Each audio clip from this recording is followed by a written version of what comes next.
মন যেখানে শান্ত আর চাপমুক্ত, সেখানে রান্নার স্বাদ আর সৌন্দর্য এমনিতেই ফুটে ওঠে। শারীরিক পরিশ্রমের পাশাপাশি মানসিকভাবে স্ট্রেস ফ্রি থাকাটাও কিন্তু কুকিংয়ের অন্যতম অংশ। তাই রান্নার তীব্র চাপের সময় কিভাবে নিজেকে শান্ত রাখতে হয় তা নিয়েই আজ সুন্না স্কিল ডেভেলপমেন্ট ইনস্টিটিউটের professional cooking and catering management কোর্সে অনুষ্ঠিত হয়ে গেল একটি ব্যতিক্রমী সেশন। নিজের থেকে না যতটুকু প্রডিউস করতেছেন মানে তৈরি করতেছেন অনেক বেশি তৈরি করছে আপনার চারপাশ থেকে।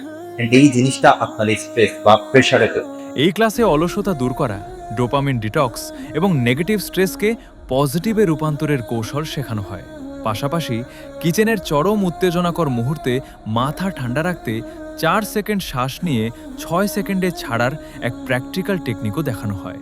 তবে সেশনের সবচেয়ে বড় আকর্ষণ ছিল ইসলামিক উপায়ে স্ট্রেস রিলিফ। সর্বদা আল্লাহর নজরদারিতে থাকার অনুভূতি বা তাকওয়া অবলম্বন এবং নিয়মিত দোয়ার মাধ্যমে যে কোনো কঠিন পরিস্থিতি সহজ করার গাইডলাইন পান শিক্ষার্থীরা। কারণ একজন সফল শেফ শুধু সেরা রেসিপিই জানেন না, চাপের মুখেও নিজের মনকে শান্ত রাখতে জানেন।